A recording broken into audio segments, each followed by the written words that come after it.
페이지 122 지역권 보세요. 지역권에서는요, 문제가 모두 몇 문제가 나오냐면, 지역권에서는 한 문제가 나오거든요.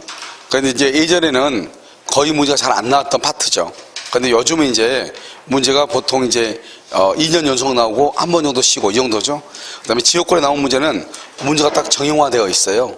나오는 분야가요. 이런 보면은 그 지역권에 122페이지 밑에 보면 123페이지가 나와 있잖아요.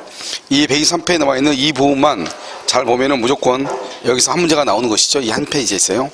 그래서 보면 우리가 이제 지역권은 상린관계하고 약간 다르죠. 그래서 상린관계는 이제 서로가 이제 인접하에 있는 관계잖아요. 그런데 지역권은 그게 아니고요. 보통 지역권은 이렇게 땅이 이렇게 토지가 이렇게 떨어져 있는 부분에서도 지역권이 있고요. 상린관계는 반드시 붙어 있어야 되잖아요. 그렇지 않고 토지가 이렇게 붙어 있는 경우에도 우리가 지역권이 있을 수가 있죠. 왜냐하면 이 사람이 여기다가 물류창고 같은 건 짓고 싶단 말이죠. 물류창고요. 그러면 길이 없잖아요, 지금요. 길은 지금 어디 있냐? 길은 여기서 이렇게 있단 말이죠. 이렇게요. 그러면은 이 사람이 여기서부터 여기까지 나가야 되잖아요. 그러면 이 사람 여기요, 갑이 땅이고 을이 땅이면 을이 이렇게 상린관계에 붙어 있으면 상린이잖아요. 서로가 붙어 있으니까. 그런데 이것을 상린으로 해가지고 해결하려면 몇 년 걸리죠. 우리 이제 법률의 규정이잖아요. 그러니까 이걸 가지고 하려면 소송하고 그러면 해결이 되겠어요? 잘 안 된단 말이죠. 그러니까 보통은 을이 갑한테요, 길을 여기다 좀 내달라고 이렇게 부탁을 하죠. 길을. 그러면 이것을 이제 우리는 통행지역권이라고 하죠. 그래서 길을 내주면 보통 이제 거기 보면 뭐라고 돼 있냐면 전속기간 같은 거 있잖아요. 전속기간이 뭐라고 돼 있냐? 물류창고가 존재하는 동안, 전속하는 동안, 뭐 이렇게 돼 있어요. 전속기간이. 그러니까는 창고가 존재하는 동안은 계속 길을 내주겠다 이 말이잖아요. 그러면 만약에 건물이 없어지면 그때 이제 통행료도 없어진다 이런 말이죠. 아시겠죠? 그래서 이렇게 길을 내는 것 이렇게요. 보통 이렇게 떨어져 있는 것은 상린관계가 안 되잖아요. 토지가 떨어져 있는 것은 할 수 있는 건 뭐밖에 없어요? 지역권밖에 없어요. 아시겠죠? 그래서 이제 이런 경우는 보통 이제 지역권 하는데 여기서 이렇게 이것을 통행지역권이다 이렇게 얘기하죠. 통행지역권. 그래서 이것을 뭐냐면 승역지라고 하죠. 승역지라고 하고 이것을 뭐라 하죠? 요역지라고 하죠. 또 이 요역지를 다른 말로 뭐라 하냐면 이 요역지에게 갑이죠. 여기 을이잖아요. 이 갑을 뭐라 한다? 우리는 이 사람을 지역권자라고 얘기하고요. 이것을 뭐라 한다? 지역권 설정자다 이렇게 얘기해요. 용어 정리가요. 지역권자, 지역권 설정자 이렇게 용어 정리를 그냥 하면, 그러면 이 지역권이라고 하는 것은 뭐냐면 여기가 길이 있으면 이 땅은 맹지처럼 돼 있어가지고 농사를 짓거나 뭘 이용할 수가 없잖아요. 그럼 이걸 하기 위해서 지역권은 오로지 요역지의 편익만을 위해서, 그래서 편익만을 위해서 우리는 제공하는 것을 지역권이다 이렇게 해요. 그러니까 지역권은 요역지라는 것은 요구한 땅이잖아요. 요역지가 없으면 지역권은 있을 수가 있어요, 없어요? 없다 이 말이죠. 그래서 이 지역권은 요역지하고 뭐 할 수 없다? 분리해서 양도할 수 없다. 그래서 시험에 가장 잘 나온 지문이 이거예요. 그래서 지역권은 요역지와 분리해서 양도할 수 없다 이 말이죠. 그 다음에 이 요역지의 소유권이 여기서 병한테 뭘 한다? 이전하잖아요. 이전하면 지역권도요 여기서 병에게 뭘 한다? 이전하는 거예요. 이렇게 같이 이전하죠. 여기서 이전하죠. 여기서 같이 이전하죠. 우리는 보통 이전하게 되면 뭐를 해야 돼요? 등기를 해야 되잖아요. 등기요. 그런데 지역권이 이전하잖아요. 그럼 여기서 부기 등기를 한다 안 한다? 부기 등기를 하지 않아요. 알겠죠? 이것도 각각 한 번씩 시험에 나와요. 그 다음에 요역지는 이 땅 전부를 사용하기 위해서 그래서 이것을 일필지 토지이어야 해요. 그런데요 여기 승역지는요 이렇게 여기 일부만 해도 되고요. 일부 또는요 이 땅 전부를 해도 되고 다 되는 거예요. 일부나 전부나 다 돼. 그래서 이 말이 무슨 말이냐? 이 말이 뭐죠? 승역지는 수개의 지역권이 설정될 수 있다 이렇게. 승역지는 여러 개의 지역권이 할 수 있다, 설정될 수 있다 이렇게 얘기하는 거예요. 표현을 할 때. 왜냐면 일부도 되니까 여기에 다른 토지를 위해서 지역권이 여러 개 있을 수가 있어요, 없어요? 있다 이 말이죠. 그래서 수개가 있을 수 있다 이렇게. 그리고 또 한 가지는 뭐냐면 이런 것이죠. 우리가 이제 이렇게 토지가 이렇게 지역권이 이렇게 있으면 이렇게 있고요. 또 여기서 이렇게 있다 해볼까요? 이렇게 있다 해봐. 그러면 여기다 이렇게 길을 내기로 통행지역권을 합의를 했거든요. 합의를 했는데 이렇게 하고 나서 이 땅이 분할이 된 경우가 있고요. 그럴 수 있죠. 이렇게요. 여기다 길을 내기로 합의를 해놓고 나서요. 이 땅이 분할된 경우 이렇게 두 가지가 있을 수 있단 말이죠. 아시겠죠? 그러니까요.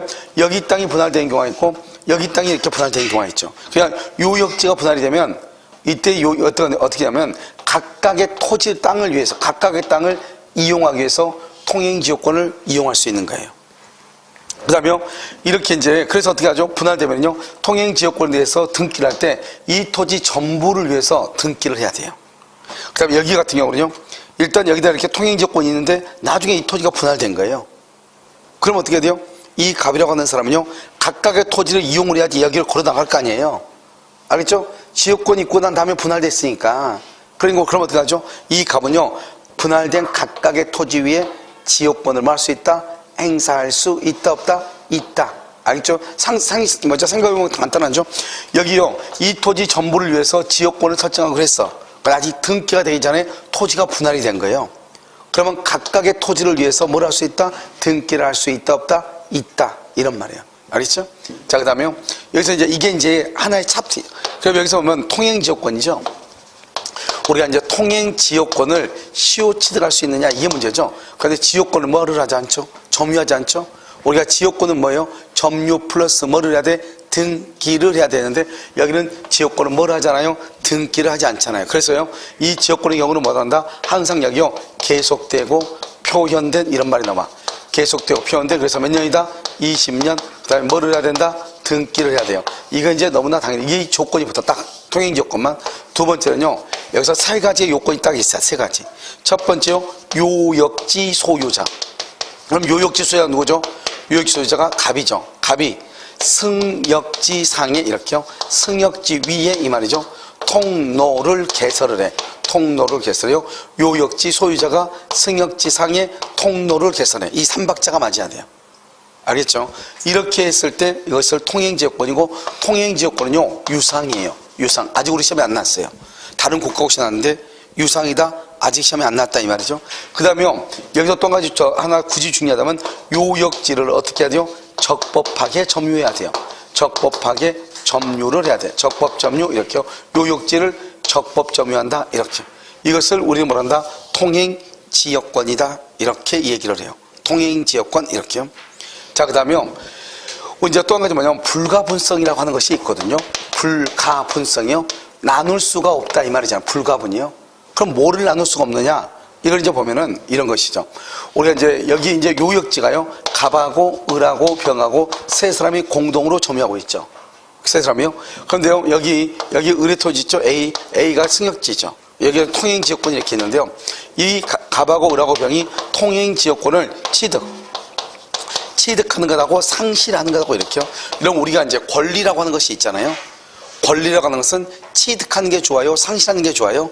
취득하는 게 좋잖아요. 취득. 그러니까 이런 봐봐. 세 사람이 있는데요. 세 사람 중에 한 사람이 취득하면은 여기 남의 땅을요 통행할 수 있는 권리를 취득하면 모두가 권리를 취득한다. 이게 좋은 거잖아요. 알겠죠? 그래서 여기서 보면 시효 취득이라고 하는 취득시효가 있죠. 취득시효. 취득시효가 있고요. 여기 뭐가 있죠? 소멸시효. 소멸시효라고 하는 거 소멸시효가 있잖아요. 여러분 취득시효고 여기는 소멸시효잖아요. 알겠죠?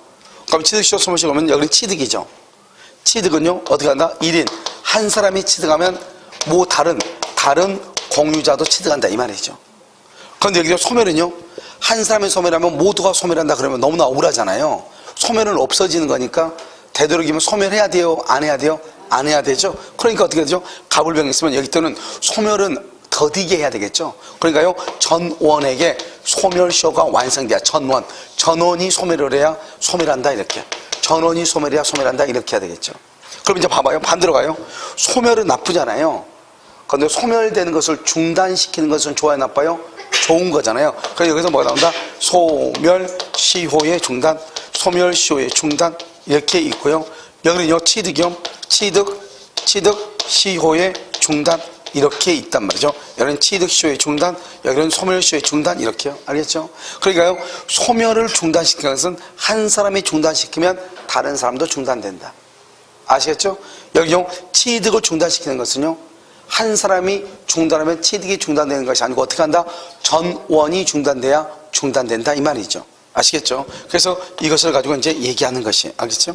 이게 불가분성이고요. 그 다음에 이제 마지막으로 이제 뭐가 있냐면 우리가 지역권의 위기라고 하는 것이 있죠. 이 지역권의 위기요. 여러분 이 위기는 뭐냐면 이런 것이죠. 여기요, 이것을 이제 요역지다 이렇게 얘기하고요. 이것을 뭐란다? 이것을요 승역지다 이렇게 얘기하죠. 승역지, 여기 을이고요, 여기 지금 갑이고 이렇게요. 이렇게 여기 승역지가 이렇게 통행지역권 이렇게 있잖아요. 그러니까 이 을이요 갑을 위해서 자기 땅에다가 길을 내줬단 말이에요. 통행할 수 있도록. 우리 보면 이런 것들 어디에 맞냐면 뭐 여기서 이제 좀 일반 시골 쪽으로 좀 가면은 요즘은 좀 그런 게 드물지만 요즘 땅값이 비싸니까 옛날에는 거의 보통 보면 시골 같은 보면 한 사람의 성씨들이 거기를 이렇게 살고 있잖아요. 그러면 보통 한 사람이 거의 마을의 땅을 다 가지고 있어. 그럼 어떻게 돼요? 마을의 땅을 다 가지고 있으니까 다른 사람들이 통행하려면 그 사람 집을 땅을 밟지 않고 통행할 수가 없죠. 그러니까 그 사람들이 이제 땅이 많으니까 어떻게 한다? 길을 가운데로 이렇게 내준단 말이에요. 사람들이 같이 들어다닐 수 있도록. 알겠죠? 그걸 우리 뭐라 한다? 통행지역권이잖아요. 우리 통행할 수 있는 것. 그런데 우리가 통행지역권을 시효치가 하려면 어떻게 해야 되느냐? 시효치가 하려면 요역지 소유자가 승역지상의 통로를 스스로 개설을 해야 되죠. 그렇지 않고요, 그냥 우리가 일반적으로 그냥 길을 내주면서 당신들 걸어 다니세요 이렇게 하는 것을 사도통행권, 우리가 물권 법정주에 보면 사도통행권이라는 것을 배우잖아요. 여러분 사도통행권은 물권 뭐죠? 간섭법상 물권이다 아니다? 아니잖아요. 알겠죠? 그러니까 그 사람이 나중에 길을 닫아버리면요 끝인 거죠. 그러니까 지금처럼 이렇게 이제 남항주가 이렇게 뭐죠? 땅값이 올라가고 계속 개발이 된다. 그럼 그 사람들이 그걸 뭐죠? 나중에 수용되고 그러면 보상금 받아야 되니까 거들어 다니지 못하게 되게끔 막아버리겠죠. 그럼 어쩔 수 없는 것이죠. 그런데 우리가 통행지역권 하면 또 그건 아니죠. 그것은 계약에 의해서 하기 때문에요 주어진 기간 동안은 통행할 수 있는 거잖아요. 그래서 어떻게 한다? 여기 이렇게 길이 있으면 이 을이한 사람은 이 갑이 자기 친구란 말이죠. 자기 친구를 위해서 을이요 이 길을 내주고 동시에 뭐를 한다? 포장을 한다. 이렇게 포장, 이것을 포장 의무라고 얘기하는 것이죠. 내가 포장을 해주겠다 이런 말이죠. 그러면 이제 어떻게 돼요? 그러면 이 사람은 포장해 준다고 했으니까 을이 포장을 해야죠. 그런데 포장을 하려고 하니까 땅값은 30만 원밖에 안 되는데 포장비는 500이 든다는 거예요. 그럼 땅값이 너무 포장비가 너무 많이 드니까 포장을 안 해야 되잖아요. 그런데 한 번 약속을 하면 또 그 약속을 지켜야 되거든요. 그럼 어떻게 하면 된다? 우리가 지역권이라는 것은 뭐예요? 지역권? 지역권은 자기 땅에다 가는 거예요? 남의 땅에다 가는 거예요? 남의 땅에 가는 게 지역권이야. 남의 땅에다가요. 그러니까 어떻게 한다? 이 승역지 소유자 을이요 이 땅 있죠. 이 길을 땅을요 갑한테 이거 너 이 땅 그냥 너 가져 이렇게. 이 땅 너 가져. 이걸 뭐란다? 지역권의 위기다 이렇게. 이 땅 가져. 이것을 지역권의 이익이라 그래. 이건 너 가져. 그럼요 이건 너 가져 이렇게 얘기했죠. 여러분 가져 그랬으면 어떻게 돼요? 그러면 여기 있죠. 이 땅이 지금 이제 가볍게 됐죠. 그러면 자기 땅에 자기가 길을 가지고 있죠. 그러면 지역권이 있어요 없어요? 없어져. 우리가 지역권은 남의 땅에다가 길을 내는 걸 지역권이라고 그래. 자기 토지에다가 자기가 길을 내는 것을 지역권이라고 하지 않는단 말이죠. 무슨 말인지 알겠죠? 그러니까 어떻게 돼요? 지역권의 위기가 되면 혼동에 의해서 지역권은 뭐가 된다? 소멸하게 되는 거예요. 그러니까 지역권이 소멸하니까 이 을은요 갑을 위해서 이 통행 지역권 위에 뭐를 한다? 포장을 해주기로 했는데 지역권이 없어지니까 포장을 한다 안 한다? 안 한다 이 말이죠. 그래서 우리가 이것을 지역권의 위기 이렇게 표현을 하는 거예요. 아시겠죠? 그래서 이제 지역권의 위기는 두 가지가 있죠. 첫 번째요 의무를 면한다. 그 다음에 두 번째는요 뭐를 하지 않아도 된다? 뭐죠? 지역권이 뭐가 된다? 소멸하니까 포장을 하지 않아도 된다 이 말이죠. 알겠죠? 이것을 얘기하고 그 다음에 지역권은요 지역권 설정에 합의를 하죠. 그 다음에 지역권에 있어서 지료는 무상이 원칙이에요. 그 다음에 뭐를 한다? 등기를 해야 되고요. 등기 이 세 가지가 있어야 되고 첫 번째, 두 번째 이제 존속기간이 문제가 돼요. 지역권에 있어서 존속기간은 법에 규정이 없어요. 법에 우리가 지상권하고 전세권은 법에 규정이 있죠. 그런데 지역권은 법에 규정이 없으니까 존속기간을 당사자의 합의로 정하고 등기를 하게 되면 대항할 수는 있어요. 그래서 합의로 정하고 법조문에는 규정이 있다 없다? 없다. 이것을 우리는 뭐란다? 지역권이다 이렇게 얘기해요. 그래서 지역권이고요. 그 다음에 이제 우리가 이제 지역권은 뭐를 하지 않죠? 점유를 하지 않죠. 점유. 그래서 지역권은 점유를 하지 않기 때문에 지역권이나 저당권 자체에서 무슨 청구권이 없어요? 반환 청구권이 없어요. 점유하지 않으니까요. 그 다음에 또 한 가지 우리가 이제 지역권은 점유하지 않으니까 원래는 배타성이라는 것이 없는데요. 유일하게 배타성이 있는 규정이 딱 하나가 있어. 우리가 지역권에서 용수지역권 있죠. 용수지역권. 그러면 선순위가 있고 후순위가 있잖아요. 그러면 후순위 용수지역권자는 선순위 지역권자의 용수를 방해하지 못한다. 그런 규정이 딱 하나가 있어. 그래서 후순위는 선순위 지역권자의 용수를 뭐하지 못한다? 방해하지 못한다. 이렇게요. 그것을 우리는 지역권이다. 이렇게 얘기를 하는 것이죠.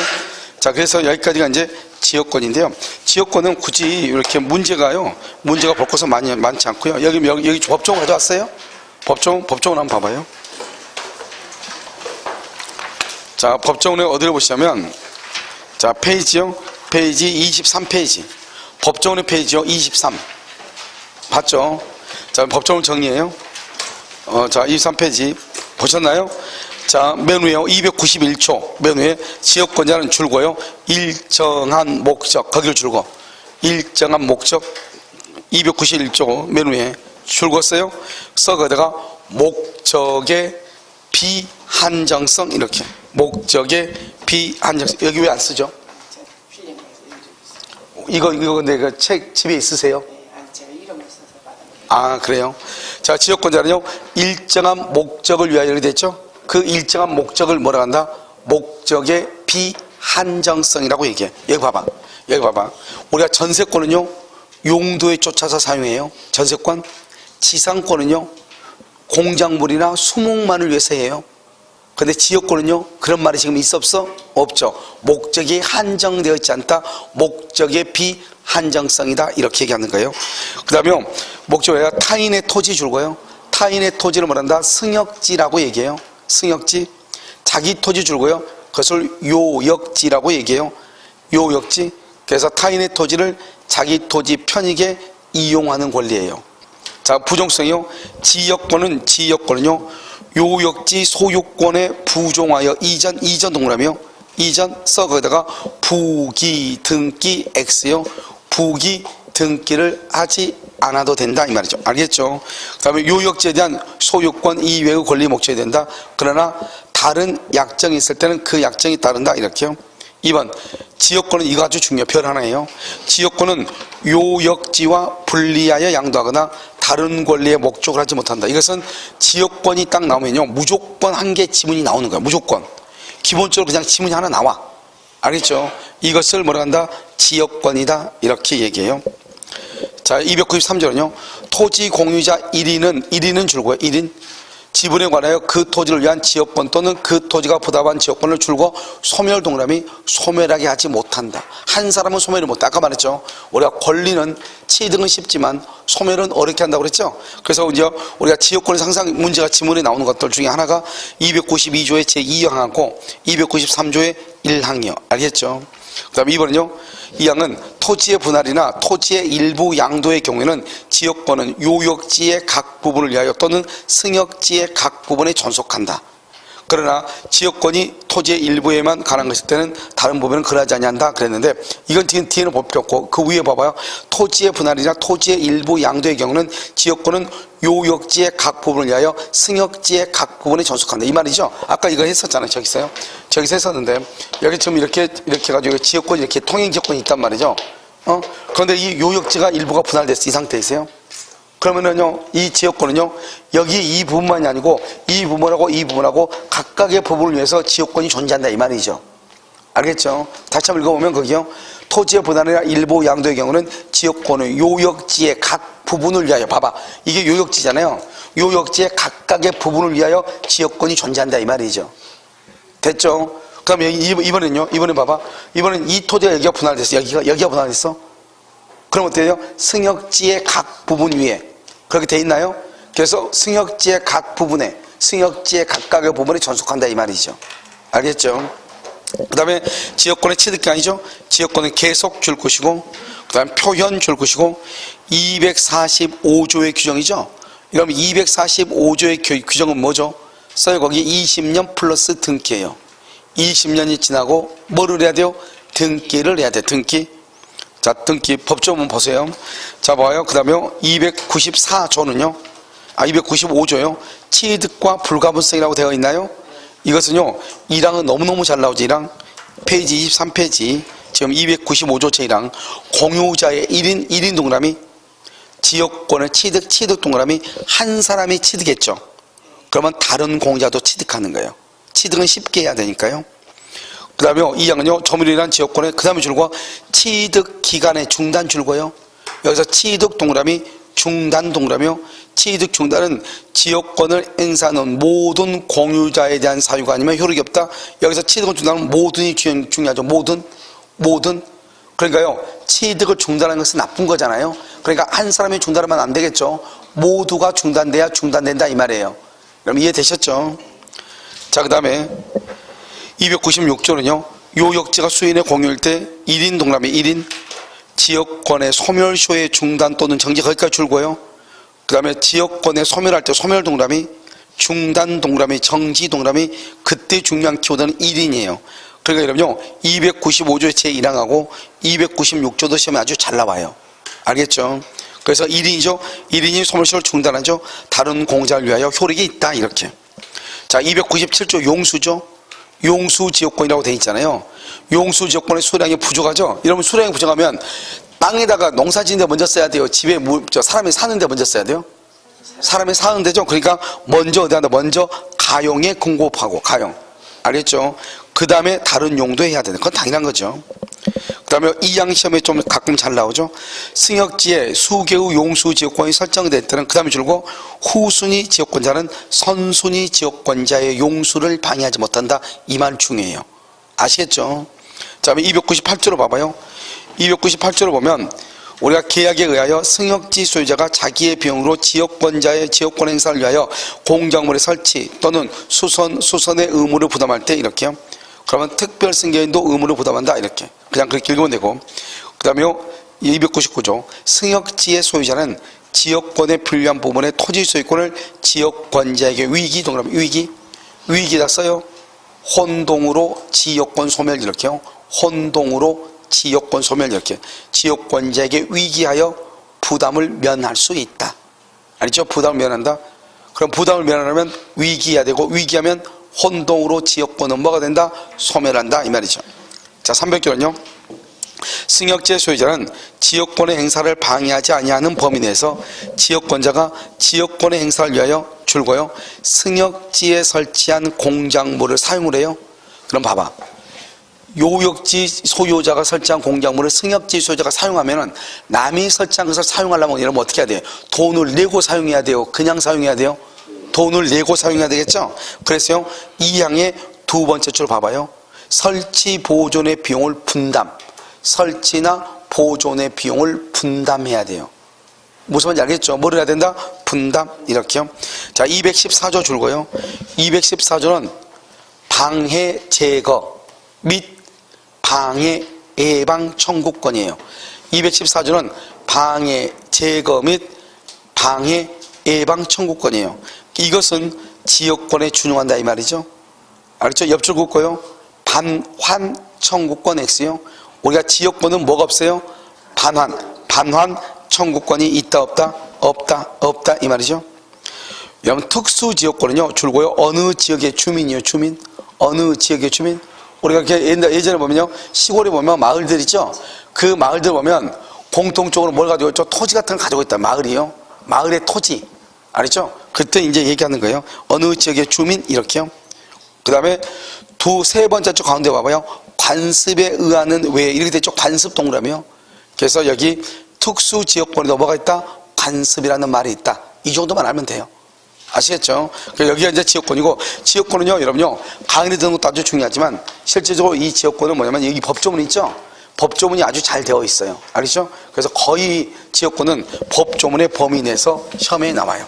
아시겠죠? 그러니까 지역권은 한번 이제 쉬는 시간에 있잖아요. 화장실 갔다 오셔가지고 한두 번만 읽어보면 무슨 말인지 금방 알 수 있게끔 그렇게 되어 있어요. 그래서 항상 우리가 이제 지문이 나오는 것들이 있단 말이죠. 그것을 이제 조심을 해야 되겠죠. 아시겠죠? 자, 이제 전세권 한번 볼까요? 우리가 전세권 이렇게 하잖아요. 전세권 이렇게 갑이 있고 여기 을이 있죠? 을이가 1억을 주죠? 이것을 뭐란다? 전세금이라고 얘기하죠. 전세금 플러스요 등기 이렇게. 그래서 전세금 플러스 등기 이렇게요. 여기다 전세금이죠. 그리고 나서 이렇게 갑 있죠. 갑의 건물 1층에다가 을이요 전세권을 설정을 하고요. 그 다음에 이렇게 등기를 하죠. 자, 그럼 봐봐요. 전세권 등기하기 전에 을 있죠. 을을 뭐라 한다? 채권자라고 하고요. 그 다음에 갑을 뭐라 한다? 채무자라고 얘기해요. 왜요? 우리가 집주인은요 나중에 전세금 돌려줘야 되겠죠. 그러니까 채무자라고 하는 거예요. 그 다음에 이 집주인이 뭐란다? 전세권 설정자다. 이렇게. 전세권 설정자. 이렇게. 설정자. 이렇게요. 자, 그 다음에 여기 보면 채권자라고 이름 지금 나와 있나요? 채권자요? 거기 나와 있어요? 우리가 채권자 그러면 어떻게 돼요? 이 사람을 뭐란다? 전세권자다. 이렇게. 전세권자. 이렇게요. 그럼 여기 지금 전세권이 뭐가 되어 있죠? 지금 여기요? 등기가 되어 있잖아요. 등기요. 그럼 전세권이 등기가 됐으면 전세권은요, 용익 권능의 전세권이 있고요, 담보 권능의 전세권 두 가지가 있어요. 우리 보통 전세권의 존속기간이 1월 1일부터 10월 1일 이렇게 계약이 있잖아요. 그러면 용익이란 말이 무슨 말이죠? 용익, 사용하고 수익한다 이 말이잖아요. 어떻게 해야 돼요? 타인의 뭐를? 부동산이요. 타인의 부동산을 점유해서 사용하고 수익한다 이 말이죠. 그러니까 남의 부동산을 점유해서 사용하고 수익하니까 이러면 어떻게 돼? 사용료 내야 돼? 안 내야 돼? 내야 되겠죠. 여기서 뭘 해야 된다? 사용료를 뭘 한다? 지급을 해야죠. 이 사용료가 뭐다? 전세금의 뭐가 된다? 이자죠. 이자. 전세금에 대한 이자, 이것을 사용료다 이렇게 얘기를 하는 거예요. 그러니까 여기서 보면 용익권능이죠. 여기 용익권능이란 말이 무슨 말이에요? 용익은 사용하고 수익하는 거죠. 언제까지요? 존속기간 동안이죠. 우리가 존속기간은 1월 1일부터 10월 1일이잖아요. 그럼 이때까지 사용하고 수익하죠. 그럼 이때까지 사용하고 수익하니까 전세금에 대한 이자를 누구한테 줘야 돼요? 을이 누구한테? 갑에게 줘야 되겠죠. 갑에게. 을이 갑에게 지급해야 되겠죠. 그래서 존속기간 동안요, 사용하고 수익하죠. 그래서 그것을 을이 갑에게 지급을 해야 되는 것이에요. 무슨지 알겠죠? 그래서 이제 존속기간이니까 만약에 존속기간이 만료가 되면 어떻게 돼요? 존속기간 만료가 됐다? 존속기간이 만료? 그럼 존속기간 만료가 되죠? 그럼 존속기간 만료가 되면 어떻게 돼요? 더 이상 사용료를 지급해야 해야 안 해요? 안 하죠? 그럼 존속기간 만료되면 우리 법에는 뭐라고 되어 있냐? 말소 등기 없이 용익권능의 전세권은 당연 소멸해요. 그건 당연히 소멸하니까요. 여기 당연히 소멸하니까 뭘 한다? 사용료를 낼 필요가 있어요? 없어요? 사용료를 낼 필요가 없죠. 사용료를 뭐다? 이자를 줄 필요가 없다 이 말이죠. 그럼 어떻게 해야 돼요? 이자를 줄 필요가 없으니까 전세금을 뭐를 해야 돼? 반환을 받아야 돼. 반환. 전세금 반환을 받아야 되죠. 그런데 전세금 그러면 안 주면 어떡해? 안 주면 그럼 뭐를 해요? 경매를 청구하죠. 경매를 청구해가지고 전세금에 대해서 뭐를 한다? 우선 변제권. 우선 변제를 받죠. 이 우선 변제를 받는 것을 담보 권능이라고 이렇게 해야죠. 그럼 봐봐요. 우리가 여기서 이제 뭐를 할 수 있냐면, 우리가 여러분 전세한다 할 때 뭘 얘기하죠? 기간이 끝났을 때를 얘기해요? 지금 살고 있을 때를 얘기해요? 살고 있을 때 전세 산다고 하지, 기간이 끝났을 때 전세 산다 말을 하지 않죠. 살고 있을 때 전세 산다고 얘기하죠. 그러니까 여기 보면 존속기간 동안 우리는 이것을 전세를 산다고 하죠. 그러니까 존속기간 동안 이자를 내야 되죠. 그러니까 존속기간이 끝나면은요, 전세금 받아야 되죠. 전세금 안 줬을 때 경매를 하겠다. 그게 바로 담보권능이다 이 말이죠. 근데 우리는 보통 전세기간이 끝나면 대부분의 경우는 전세금을 반환해요, 안 해요? 하죠. 그러니까요, 사실은 담보권능은 의미가 있어요, 없어요? 없죠. 언제 의미가 있냐? 전세금을 주지 않았을 때 의미가 있죠. 전세금을 주지 않으면 전세금을 받기 위해서 강제적으로 뭐를 해야 돼요? 경매를 할 수밖에 없잖아요. 그때 문제가 되는 것이지, 실질적으로는 아무런 문제가 된다 안 된다? 안 되는 것이다 이 말이죠. 그럼 여기 한번 봐봐요. 여기 1월 1일부터 10월 1일까지죠. 1월 1일부터 10월 1일까지. 지금 뭐죠 이게요? 그럼 전세권의 존속기간이죠. 그러면 여기는 존속 중이다 이 말이죠. 그럼 존속 중은 어떻게 돼요? 존속 중은 전세권과 전세금 반환청권이죠. 전세금 반환청권을 분리 양도할 수 있어요, 없어요? 여러분, 분리 양도한단 말이 무슨 말이에요? 자기는, 우리 여러분 봐봐, 이렇게 생각하면 돼요. 우리 여러분 호텔 들어가죠. 호텔 들어가면 오후 4시에 체크인 하죠. 그리고 아침 10시에 체크아웃 하잖아요. 그럼 오후 4시부터 아침 9시, 10시까지요, 잠을 잘 수 있죠. 그 동안에 우리 사용료 내야 돼, 안 내야 돼? 내야 되죠. 자기는 거기서 잠을 자면서 돈은 못 내겠다. 그러면 돼, 안 돼? 안 되죠. 그게 바로 뭐다? 우리가 아무 말 없이 전세권 그러면 존속기간을 전세권이라고 한다고. 존속기간 동안. 그럼 이 전세권은 뭐 한다? 사용하고 지금 수익한다 이 말이죠. 그런데요, 전세금은 뭐죠? 이 전세금에 대해서 뭐가 나온다? 사용료로 이자가 나오잖아요. 그것을 전세권하고 별개로 분리한다 이 말이죠. 자기는 잠을 자면서 이자는 주지 않겠다 이 말이잖아요. 지금 사용료를 주지 않겠다 이 말이죠. 그러면 된다 안 된다? 안 되죠. 그러니까 전세권하고 전세금의 이자는 분리 양도가 된다 안 된다? 안 된다. 그걸 지금 얘기하는 거잖아요. 분리양도가 안 된다. 무슨지 아시겠죠? 그럼 여러분 여기서 어떻게 돼요? 장차야 장차. 장차가 언제죠? 10월 1일 장차 전세권이 뭘 할 것을 소멸할 것을 조건으로 장차 전세권이 소멸할 것을 조건으로 이것은 분리양도가 된다 안 된다? 분리양도가 돼야 안 돼요? 안 된다. 그래서 분리양도가 안 된다 이 말이죠.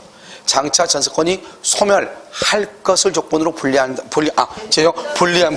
된다 이 말이 된다. 그러니까 지금 뭐냐면 장차니까 10월 1일이죠. 10월 1일은 끝나잖아요. 그러면 내가 오늘 뭐라 하냐? 오늘 5월 1일 뭐라 하냐? 10월 1일 날 전세권 끝나면 그 전세금 병한테 주세요 이렇게. 그러면 나는 10월 1일 날 끝나니까 나는 이사 가면 되는 거잖아요. 돈은 나한테 주지 말고 병한테 주라 이 말이죠. 할 수 있어 없어? 있다 이 말. 그래서 장차 전세권이 소멸할 것을 조건으로 분리양도할 수 있는데 존속 중에는 분리양도가 된다 안 된다? 안 된다 이 말이죠. 분리양도가 안 된다. 이게 중요하죠. 그럼 이걸 가지고 이렇게 굳이 볼 필요 없이 우리가요. 방금 우리가 봤죠? 여기 뭐가 있다? 요역지가 있죠? 요역지가 있고 여기 뭐가 있어? 지역권이 있고요. 여기 또 뭐가 있다? 전세금이 있죠? 그 다음에 여기 또 뭐가 있다? 전세권이 있고요. 피담보 채권이 있죠? 채권이 있으면 여기 뭐가 있어요? 저당권이 있고요. 여기요 전유 부분이죠. 아파트 101호 전유 부분이 있으면 여기는 뭐가 있다? 대지 사용권이 있다 이 말. 대지 사용권이 있다. 그럼 여기죠? 여기 이렇게 있고 그다음에 여기죠? 여기 이렇게 있다 이 말이죠. 무슨 말인지 알겠죠? 그럼 어떻게 돼요? 전유 부분에 대한 A 저당권이죠. 전유 부분에 대한 저당권은요 대지 사용권에 뭐한다? 미친다. 미친다 이 말. 미친다. 그러니까 아파트 301호에 대해서 저당을 잡으면 아파트 301호만 경매가 되는 것이 아니고 그 아파트를 사용하기 위해서 아파트 땅에 대해서 가지는 권리, 그걸 대지 사용권이죠. 이 대지 사용권에까지 미친다 이 말이죠. 무슨 말인지 알겠죠? 여기까지 미친다. 그러면 여기요 요역지에 대한 저당권은요 지역권에 미치고 전세금에 대한 압류는 전세권에 돼. 그래서 다 이해됐나요 지금요? 그러니까요 이 두 가지는 분리양도가 된다 안 된다? 안 된다. 분리양도할 수 없다. 알겠죠? 이렇게. 그럼 여기서 이제 또 한 가지 이제 뭐냐면 우리가 여기 이렇게 있단 말이죠. 갑이 이렇게 있죠? 갑이 있고 이렇게요. 갑이 있고 여기 을이 있고 전세금 1억이에요. 여기 전세권이 이렇게 있죠? 여기서 을이요 전세권 이렇게요. 전세권에서 여기서 뭘 한다? 등기를 이렇게 하잖아요. 전세권 등기요. 여기 을이 있고 갑이 있고 이렇게 전세권 등기 이렇게 하는 거잖아요. 그럼 이 전세권 등기는 용익 권능의 전세권하고 담보 권능의 전세권 두 가지로 나눠지죠. 그런데 우리가 전세권 담보대출이라고 하는 것을 하잖아요. 전세권 담보대출은 전세권자로 살고 있을 때 담보대출이에요. 전세를 그만둘 때, 전세가 끝났을 때 담보대출이에요. 살고 있을 때죠. 그러니까요 우리는 여기 용익권능은 존속기간이고 담보권능은요 담보는 기간이 끝났는데 전세금 안 주면 경매하는 것이고, 그러니까 결국 여러분요 은행에서 돈 빌려주고 저 전세권에다가 저당을 잡을 때는 저당 용익권능에다 저당을 잡겠어요? 담보권능에다 저당을 잡겠어요? 어디에다? 용익권능에다 저당을 잡죠. 저당을. 왜요? 존속기간 동안 돈을 빌려주니까. 존속기간 동안. 그러니까요 존속기간 동안 1억이죠. 이 용익권능의 전세권에다가 돈을 빌려주는 거예요. 그런데 문제는 뭐죠? 용익권능의 전세권은 존속기간이 만료가 되죠. 그럼 뭐 없이요? 말소 등기 없이 당연히 뭐가 된다? 소멸하죠. 그럼 당연히 소멸하니까 전세권 위에 저당권을 설정을 했는데 전세권이 없어져 버리니까 저당권에 의해서 전세권을 경매시킬 수 있어 없어? 없단 말이죠. 그럼 안 되는 거죠. 그러니까 어떻게 돼요? 이 당연히 소멸하니까 저당권도 전세권에 대해서 더 이상 뭘 할 수 없어? 실행할 수 없다 이 말이죠. 그래서 여기 1번이요 전세기간이 만료되면 말소 등기 없이 당연히 소멸한다. 2번 그러니까 전세권에 대해서 저당권은 더 이상 실행할 수가 없다. 그럼 이 사람은요 돈 빌려주고 돈 받아야 되잖아요. 그럼 여기서 보면 이 을이 전세권자죠. 전세권자는 기간이 끝나면 설정자로부터 1억을 받을 거 아니에요. 그 1억을 여기서 이 A가요 뭘 한다? 압류를 해야죠. 압류. 그럼 압류를 딱 해놓으면 어떻게 돼요? 압류한다는 것은 그러면 갑은 이 1억 원을 을한테 반환하면 안 되죠. 반환해도 되죠. 반환하면 A한테 또 돈을 갚아야 돼. 그러니까 반환한다 안 한다? 안 하겠죠. 알겠죠? 압류가 되면 누구한테 반환해야 돼? A한테. 그런데요 만약에요 이 제3자요 기간이 만료가 됐어. 만료가 되는데 제3자의 압류가 없는 거예요. 그럼 제3자의 압류가 없어. 그러면 이건 누구한테 반환해야 돼요? 그것은 전세권자한테 반환한다 이 말이죠. 자, 그러면요 우리가 뭐라고 얘기하냐, 용어로 정리해. 용어로 정리할 때 이렇게 얘기해요. 전세권 저당권이요, 전세권 저당권 이렇게 나와. 이 말의 뜻이 이건 한 단어예요. 전세권 저당권이 전세권이고 저당권 이게 아니고, 우리 판례가 뭐냐면 전세권 위에 저당권을 설정을 했죠. 이것을 그냥 판례가 전세권 저당권이라고 읽어. 판례가 이 말은 전세권 위에 뭐가 있다? 저당권이 있다 이 말이거든요. 그걸 전세권 저당권 이렇게 읽어. 그 다음에 또 뭐라고 읽는다? 이 전세권이 이걸 또 뭐라고 있죠? 전세권이 저당권에 뭐가 되어 있다? 목적이 되어 있다. 목적. 전세권이 저당권의 목적이 되어 있다 이렇게. 그 말은 전세권 위에 뭐가 있다? 저당권이 있다 이렇게. 저당권이 있다 이렇게. 됐죠 지금? 그 다음에요 전세권이 저당권의 목적이 된다. 전세권 위에 저당권이 있다 이렇게. 됐나요? 자, 세 번째는요. 세 번째는 또 뭐가 있죠? 여기요. 전세권 위에 이렇게. 전세권 위에 저당권이 있다 이렇게. 전세권 위에 저당권, 전세권 위에 저당권이 있다 이렇게. 다 똑같은 말이에요. 알겠죠? 그랬을 때 여러분요, 전세권의 존속기간이 만료되면 저당권도 더 이상 실행할 수 없고, 그럼 저당권자는 자신의 권리를 행사를 해야 되겠죠? 이때 저당권자는 전세권자가 받을 전세금에 대해서 압류나 추심 명령 등을 행사한다 이 말이죠. 그러면 어떻게 돼요? 전세권 설정자인 갑은요, 제3자의 압류 등이 있으면 전세금을 누구한테 반환해요? 전세권자에게 반환한다. 누구한테? 전세권자에게 반환한다 이런 말이죠. 이런 무서운지 아시겠죠? 그렇게 얘기한다 이 말이죠. 됐죠? 그리고요 여러분요, 다음 주부터는 이 강의 노트 있잖아요. 강의 노트를 암기를 시켜야 되는데요, 하도 암기를 안 해가지고요, 일단 강의 노트가 암기가 되면 끝이거든요. 그림이 먼저 돼 있어야지, 그림이 되어 있지 않으면 이건 안 되기 때문에요, 일단 이것을요, 암기하는 것을, 노트 이것을 가운데다가요, 이제 그 구멍 블랭크를 해가지고요, 집어넣기 있잖아요. 그림을 암기하는 것이 제일 빨라요. 알겠죠? 그래서요, 여기 지금 지역권 보면 지역권이고, 지금 우리가 지금 전세권 하고 있죠? 전세권 부분이요, 이 부분에 대해서 글을 딱 해놓고요, 이걸 그대로 놓고 여기를 빵꾸를 뚫어가지고 그 아침에요, 보통 오전 반은 여러분 9시 한 40분까지 올 수 있나요? 9시 40분. 9시 40분이요. 왜냐면 중간에 가가지고 하면 수업시간이 지장되니까요. 그건 좀 골치 아프고요. 9시 한 45분. 50분. 45분 못 와요? 45분. 45분 와가지고 시험이라기보다는 자기 혼자 공부했던 것을 암기를 해야 되잖아요. 이게 그림이 머릿속에 딱 들어있잖아요. 그림이 머릿속에 딱 들어있으면 이런 공부는 끝이에요. 이거 100장밖에 안 돼요. 농담하는 게 아니고요, 민법이 이보다 더 간단하게 돼 있으면서 완벽하게 돼 있는 그런 노트는 없어요. 이건 내가 만들어서가 아니고 그건 정말로 없다고요. 그런데 이것을 자꾸 눈으로 보는 습관을 하면 아무것도 안 돼요. 그리고 우리가 공부를 하면서 너무너무 간단한 것이요, 일단 우리가 아까 내가 지역권 몇 개 얘기했죠. 법조문 뭐가 중요하다. 그 몇 가지만 딱 알고 있으면 웬만한 것을 시험을 다 풀어요. 우리가 모의고사 볼 때는 별의별 게 다 나오죠. 왜? 시험을 모의고사 보면 몇 번을 보잖아요. 그런데 실전 문제를 몇 번 보죠? 딱 한 번 보는 거잖아요. 그 실전 문제 나왔을 때 어떻게 하겠어요? 거의 틀리게, 여러분한테 변별력을 주기 위해서, 틀리게 하기 위해서 구석에 넣은 문제가 있죠. 그럼 그거 포기 안 되게 해봐. 그래도 나머지 한 80% 이상은 가장 중요한 부분에서만 시험을 내요. 무슨 말인지 알겠죠? 그 지문이 약간씩 변형될 수는 있어도 다 똑같단 말이죠. 그러니까요, 그 범위 안에서만 시험을 반드시 낼 수밖에 없게 돼 있어요. 그리고 이제 근데 학생들은, 공부를 좀 안 하는 학생들은 어떻게 얘기하면, 점수 안 나오고 그러면 어떻게 얘기하냐면, 사람들을 보면 대부분 이제 우리가 배웠었던 부분에서 보통 시험이 나오는데, 보면 한두 개, 한 문제나 두 문제 정도 전혀 안 본 지문들이 섞여 있을 수 있잖아요. 알겠죠? 그러면은 이제 우리는 학원에서 안 배웠다고 이렇게 한단 말이죠. 근데 그게 아니고, 우리가 물론 전혀 엉뚱하게 가르치는 선생님도 많아요. 그건 내가 인정을 해요.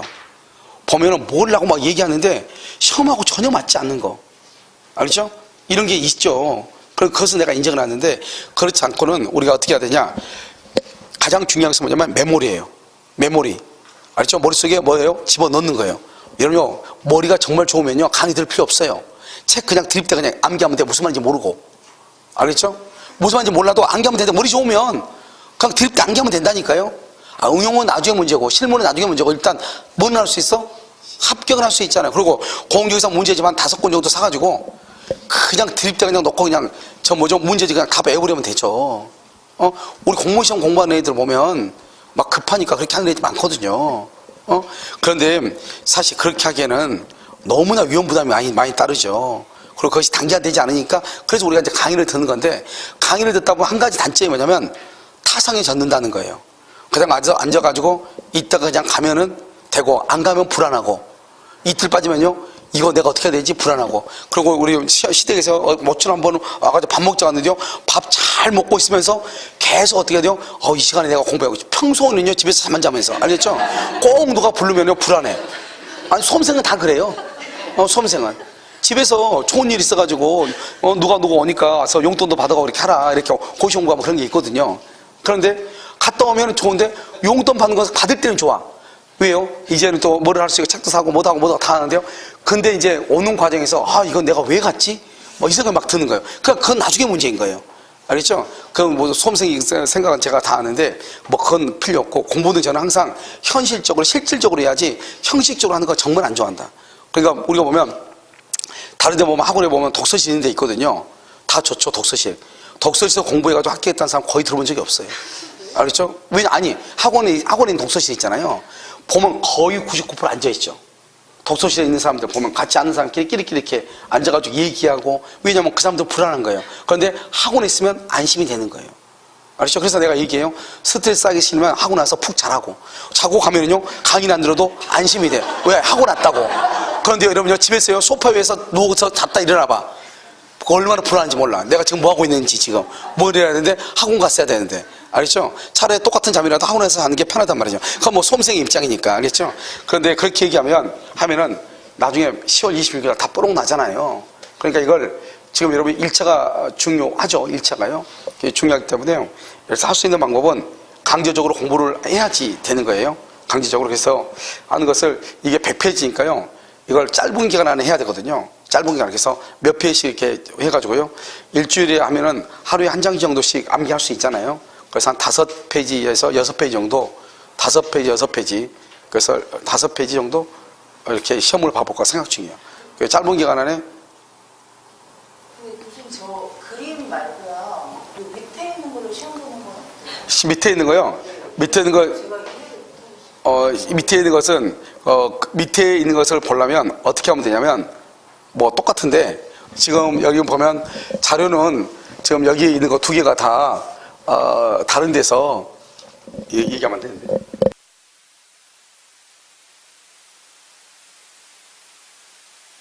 이렇게 지문을 쭉 보면 민법의 결론 아까 보면 알겠지만 거의 뭐 1인 이렇게 하는 것들이 좀 드물고, 결론이 뭐죠? 결론이 너무 길어. 민법은 이렇게 뭐가 중요하냐면 이 말이 나오면 이 말이 나와야 되고, 그러니까 이게 사실 2개를 얘기해요. 블랭크를 해야 되는데 2개를 블랭크를 딱 하니까요, 말이 앞뒤로 안 맞아버려요. 내가 강의할 때는 그 말이 맞잖아요. 강의할 때는. 글로 쓰여 있는 것은 무슨 말인지 쉬운데요.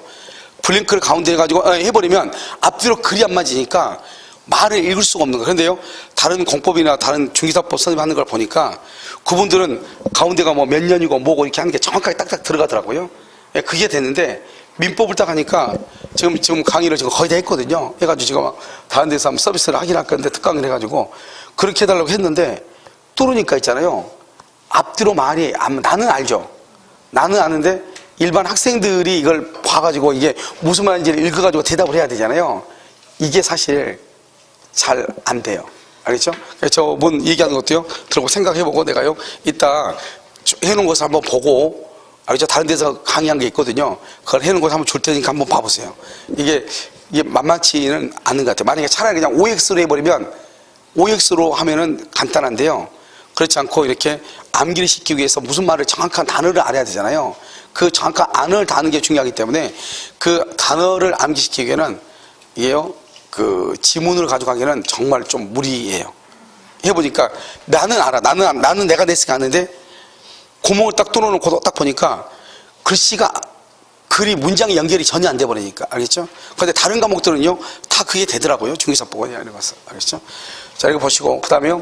여기 보면 여기 이렇게 갑이 있죠? 갑이 있고 을이 있죠? 갑하고 2월 1일 계약을 체결하죠?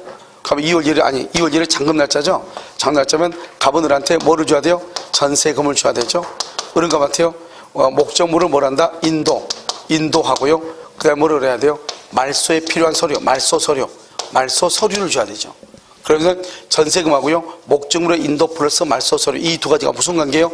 동시이행 관계죠. 동시이행이다. 알겠죠? 그런데 만약에요, 이 을이라는 사람이 경매를 하고 싶어, 경매를 하려면 동시이행일 때는 경매를 못 해요. 동시이행일 때 만약에 경매를 청구하려면 어떻게 해야 돼요? 경매를 청구하려면 자신의 채무를 뭘해서 제공해.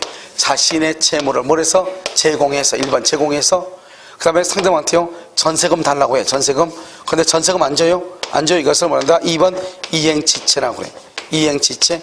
이렇게 이행지체가 있으면 그때 경매를 청구하는 거예요.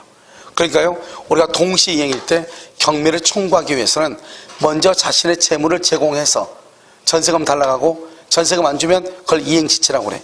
그럼 이행지체일 때 경매 청구에 결론적으로 얘기하면 뭐냐면, 동시이행일 때 경매를 청구하려면 상대방을 뭐에 빠뜨려야 된다? 이행지체에 빠뜨린다. 자, 두 번째는 우리가요, 그러면 을이 갑한테 전세금을 지급받기 위해서는 어떻게 해야 돼요? 전세금을 받으려면 어떻게 해야 돼요? 목적물을 인도하고 말소에 필요한 서류를 뭐해서 제공해서, 알겠죠? 제공해. 그러면서 전세금 달라고 해야 돼. 판례가 뭐라고 했냐? 이 을이 목적물은 인도했는데, 전세금을 뭐죠? 말소에 필요한 서류는 안 줘. 그럼 전세금을 줄 필요가 있다 없다? 없다. 전세금을 줄 필요가 없다. 이렇게 됐죠? 그 다음에 뭐냐면 건물의 일부, 우리가 이제 건물의 일부에 대해서 전세권이란 말이죠. 여기 지금 보면 이렇게 3층짜리 건물 있죠? 갑이요. 이건 다 가구주택이에요. 다 가구주택의 을이요, 만약에 전세권자예요.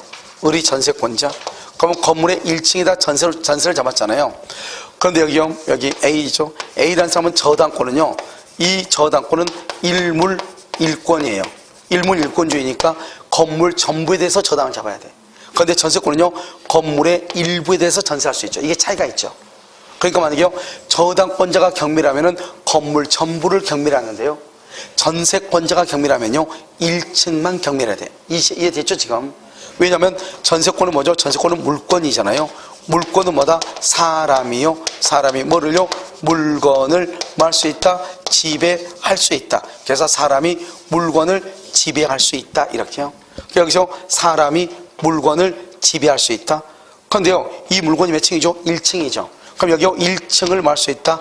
지배할 수 있다. 이 말이죠. 1층을요. 그런데요, 그러면 경매를 하려면 어떻게 해야 돼? 경매를 하면 지배하고 있는 물건을 뭐 한다? 경매 청구해야 되거든요. 지배하고 있는 것을. 그러면 1층을 경매를 해야 되는데, 그러면 1층이 경매가 되면은 소유자가 바뀌는 거잖아요. 1층만. 그럼 1층만 소유자가 바뀌려면요, 1층에 대해서만 등기부가 따로 있어야 되죠.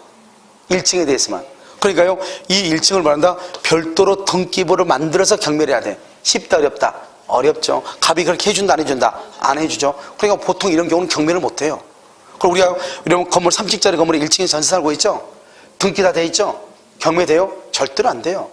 알겠죠? 그럼 어떻게 해야 돼요? 이런 경우 어쩔 수 없이. 그럼 우리가요, 아파트 사면 어때? 아파트요? 아파트는 뭐죠? 건물이 몇 개? 하나죠. 하나에다 전세 들어가죠. 그러니까 전세 들어갔는데 돈 안 주죠. 그럼 아파트 당연히 경매할 수 있죠. 하나니까. 여기 지금 몇 개요? 건물, 여기요? 3개처럼 보이지만 1층이잖아요. 그런데 건물은 소유권 몇 개다? 1개잖아. 이게 문제란 말이죠. 그러니까 일단 건물을 분할 등기를 해야 되는데 이게 갑이 안 해준단 말이죠. 그런 경우 어떻게 한다? 전세권자가 전세금 반환 청구 소송, 전세금 반환 청구 소송을 제기해가지고, 그래서 여기서 판결문이 나오죠. 이 판결문을 집행권원으로 해가지고 여기서요, 강제 경매를 한다 이 말이죠. 이것을 무슨 경매를 한다? 강제 경매다 이렇게 얘기하죠. 그러면 이게 봐봐, 이 판결문에 의해서 경매할 때는 건물 전부를 경매할 수 있어요. 판결문에 의해서 경매는. 우리가 전세권은 물권인데, 우리가 이 판결문은 채권에 대해서 판결문이잖아. 채권. 그러니까 그러면요, 나는 전세금에 대해서 소송을 해서 판결문을 받았죠. 그럼 반드시 이 건물을 경매를 해야 되는 것이 아니고, 만약에 이 갑이요, 다른 땅을 가지고 있겠죠. 그럼 그 땅이 더 비싼 땅이 있으면 그 땅을 경매해도 돼요. 알겠죠? 그래서 다 된단 말이죠. 그런데 뭐는 안 된다? 여기요, 이 사람이 하면 전세권으로 경매를 하면 1층만 경매를 해야 돼. 그래서 시험에 뭐라 나온다? 건물의 일부에 대한 전세권은 나머지 부분은 경매가 된다 안 된다? 안 돼. 나머지는 안 된다. 다른 말로 전부가 된다 안 된다? 안 된다. 나머지가 안 된다. 전부가 안 된다. 이렇게 표현을 하는 거예요. 무슨 말 지금 이해되셨죠? 그래서 나머지 안 돼, 전부 안 돼, 이렇게 하는 것이다. 이런 말이죠 지금. 자, 그 다음에요, 첫 번째고 두 번째는요. 그러면 여러분요, 이 건물이 경매가 되잖아요. 그럼 건물이 경매가 됐을 때는 1층만 경매가 되는 경우는 있겠어요, 없겠어요? 없죠. 알겠죠? 왜요? 이 건물은 몇 개니까? 한 개니까 전부가 경매가 돼야 되겠죠, 전부가. 그러면 저당권자가 경매를 청구한다 이 말이죠. 그럼 저당권자가 이 건물 전부를 경매를 하겠죠. 그러면 이 경매대금이 얼마 나왔다? 4억이 나왔다 이 말이죠. 4억이 나왔다. 근데 이 사람은 얼마다? 전세금이 1억 5천이다 이 말이죠. 여기는 2억이다 이 말이죠. 여기는 이 사람은 2월 1일이고 이 사람은 4월 1일이다 이 말이지. 그러면 어떻게 돼요? 우리는 이 전세권자는, 우리가 전세권은 사람과 물건 간의 관계죠. 그런데 이 전세금은요, 전세금은 돈이죠. 돈은 물건이다, 채권이다? 채권이죠. 채권은 사람과 사람 간의 관계잖아요. 내 말 지금 됐죠? 그럼 이게 경매가 되면 전세금이 나오죠? 전세금은 뭐죠? 돈이죠? 돈은 뭐예요? 채권이죠. 채권이니까 다 누구 거예요? 갑의 것이죠. 그러니까요, 이 건물 전체의 경매 대금에서 순서에 따라서 돈을 받아가는 거예요. 비록 내가 몇 층이라 할지라도 1층이라 할지라도 먼저 전세권 등기가 됐죠? 먼저 전체 전세금 4억 중에서 1억 5천을 받아오는 거예요. 무슨 말인지 알겠죠? 왜요? 우리가 전세금을 받는다는 것은 돈을 변제받는다 이 말이잖아요. 그럼 돈을 변제받는다 말의 뜻은 채권을 받아온다 이 말이잖아요. 채권은 사람과 사람 간의 관계이기 때문에 갑이 가지고 있는 모든 돈 중에서 내 돈 1억 5천을 가져오는 거예요. 알겠죠? 그러니까 전세금, 경매대금 전부에서 우선 변제를 받아. 그런데요, 경매를 청구할 때는요, 자기 자신의 일부면 나머지 부분에 대해서는 경매가 돼야 안 돼요? 안 된다. 이게 아주 중요해요. 그런데요, 저당권자는 건물 전부를 뭐 할 수 있어요? 경매할 수 있죠. 왜요? 저당권은 뭐니까? 일물일권이니까 이렇게 일물일권. 그러면 여러분 가끔 이제 물어봐 학생들이, 나는 이 집에 들어가려고 하는데 1층에 내가 먼저 전세권으로 들어가려고 하는데 전세권 등기하는 게 낫느냐, 전입신고하는 게 낫느냐 이렇게 물어본단 말이죠. 그건 나한테 물어볼 일이 아니에요. 왜 나한테 물어볼 일이 아니냐면, 여러분요, 여기 토지 위에 뭐가 있죠? 건물이 이렇게 있잖아요. 그럼 우리가 임차인은 어떻게, 임차인이 전입신고하고 확정일자가 되는 임차인은 어떻게 하느냐? 여기서 임차인이죠? 이 임차는 건물의 경매대금하고 땅에 대한 경매대금 전부에서 우선 변제를 받아갈 수 있어요. 알겠죠? 우리 보통 보면 건물 가격이 비싸요? 땅값이 비싸요? 땅값이 비싸죠, 보통의 경우는. 알겠죠? 그렇기 때문에 전부에 대해서 돈을 받아가니까 임차인이 보장받을 가능성이 더 크죠. 그런데요, 똑같은데 갑이 있고 여기 을이 있죠. 여기 갑이 있죠. 건물에 대해서 을이 전세권 등기하죠. 전세권 이렇게 해서 등기하죠. 전세권은 사람과 물건이니까 건물에 대해서 전세지 땅에 대한 전세는 아니잖아요. 알겠죠? 그러니까 이때 전세권자가 돈을 받을 수 있는 것은 건물 경매 대금에서만 돈을 받아가는 거예요. 알겠죠? 좋은 점과 나쁜 점은 뭐다? 전세권 등기하게 되면 돈 들어가죠. 그런데 두 번째는요, 돈 안 주면, 전세금 안 주면 바로 경매해버릴 수 있어, 전세권으로. 근데 임차권이 안 좋은 점은 뭐예요? 땅에 대한 경매대금에서 돈을 받을 수 있지만, 임차권이 안 좋은 점은, 좋은 점은 또 굳이 등기 안 해도 되니까 비용이 들어 안 들어? 안 들죠? 그런데 나쁜 것은 돈을 안 준다고 해서 경매를 할 수 없다는 거예요. 경매를 하면 어떻게 해야 돼요? 경매를 하면 소송을 해서 판결문을 받아와서 경매를 해야 돼. 알겠죠? 그래서 판결문을 받아가지고 경매할 때는 또 건물만 경매하면 건물의 경매대가에서, 토지만 경매하면 토지의 경매대가에서 돈을 또 받아가. 이런 단점이 있어요. 알겠죠? 장단점이다. 그러니까 내가 판단해가지고 등기할 건지, 전입신고하고 확정일자 할 건지, 그 전입신고 확정일자 하면서 더불어서 전세권 등기까지 할 것인지 하는 것은 내가 판단을 해야 되는 것이죠. 무슨 말인지 아시겠죠? 그러니까요, 이게 이제 여러분들이, 우리 항상 전세권은 물건이고, 이 임차권은 뭐다? 채권이다. 이걸 항상 생각을 해야 되고, 특히 주택임대차고 상가 건물 임대차는 뭐까지 포함한다? 대지까지 포함하고 있다. 항상 이걸 생각을 해. 그래서 되도록이면 뭐를 해야 하는 게 낫겠죠? 솔직히 경매되기 전까지는 뭐라고 나와요? 임차인으로서 전입신고하고 확정일자가 훨씬 더 낫겠죠. 거기다가 정 불안하면 다시 전세권 등기하면 되는 거죠. 무슨 말인지 알겠죠? 그 다음에 또 정 불안하다 그러면 뭐를 하면 되냐면, 보증금을 주면서, 보증금 주고, 그 다음에 임대인하고 우리 변호사 사무실 같은 데 있죠. 변호사 사무실 가면 빨갛게 공증이라고 써있죠. 공증. 그럼 공증을 받아버리면 되죠. 알죠? 전세금을 주지 않으면 경미를 청구할 수 있게끔 공증을 받거나 이렇게 하는 것도 괜찮고. 무슨지 알겠죠? 여러 가지 제도가 있기 때문에요. 그것은 이제 여러분들이 선택해서 봐야 되는 것이고요. 그 다음에 이제 우리가 이제 건물의 일부죠. 건물 일부가 멸실이 돼요. 그러면 이러면 일부가 멸실되면 그럼 어떻게 돼요? 건물 일부가 멸실되면 건물 일부가 멸실이 돼. 그러면 건물 일부가 이렇게 멸실이 되잖아요. 그럼 이제 이때 어떻게 할 것인가? 자, 첫 번째요. 일부가 멸실이 되면은요. 이때는요. 이것이 불가항력으로 멸실됐느냐? 그렇지 않으면요. 전세권자의 잘못으로 멸실됐느냐? 두 가지가 달라요. 그럼 여기요. 불가항력으로 멸실되면 그 부분의 전세권은 소멸을 해요. 그럼 생각을 해봐요. 전세권은 물건으로서 사람의 물건을 지배하는 거잖아요. 그럼 3층짜리 건물인데요. 3층짜리 건물인데 1층이 일부가 멸실됐어. 그럼 어떻게 되죠? 1층이 멸실됐어. 그럼 일부예요? 전부예요? 여러분 1층이 멸실됐는데 3층짜리 건물인데 3층짜리 건물에 1층이 멸실됐어. 그럼 어떻게 돼요? 무슨 말인지 몰라? 여기가 3층짜리 건물인데요. 1층이 무너졌대. 그럼 다 무너진 거지 뭐예요? 알겠죠? 3층짜리 건물에서 일부가 멸실되려면 어디가 무너져야 돼? 2층이, 3층이 무너져야지. 일부죠. 알겠죠? 2층이 무너지면요. 2층, 3층 다 무너진 거잖아요. 알겠죠? 그러니까요. 불가항력이면 그 부분이 뭐죠? 3층 부분은 소멸한다 이 말이죠. 그런데 여기요. 전세권자의 잘못으로 멸실되죠?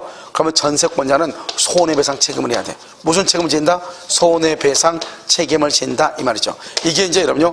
전세권에서 가장 이제 시험에 잘 나오는 것만 전부 다 정리한 것이에요. 여기도 이제 말고 이제 뭐가 남았냐? 이제요. 전세권 설정하고 존속기간만 남은 거예요. 먼저 이제 여기요. 뭘 보냐? 전세권 할 때는 전세권 설정의 합의 플러스요. 전세금을 반드시 지급해야 돼요. 그다음에 플러스요. 등기를 해야 돼요. 플러스요. 인도 이렇게요. 우리가 전세권은 이렇게 네 가지가 있는데요.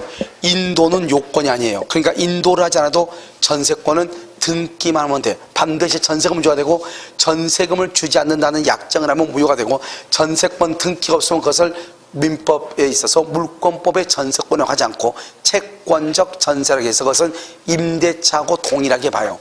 여기 보면 전세금이죠. 전세금. 이 전세금 이렇게 했죠. 이 전세금은 뭐냐면 반드시 금전으로 줘야 되는데요. 기존의 채권이 있죠. 기존의 채권으로도 전세금에 가름할 수 있어. 옛날에 내가요 1억을 빌려줬는데요. 그 1억을 안 갚으니까 그 1억을 전세금으로 하고 전세권 등기해달라고 할 수 있단 말이죠.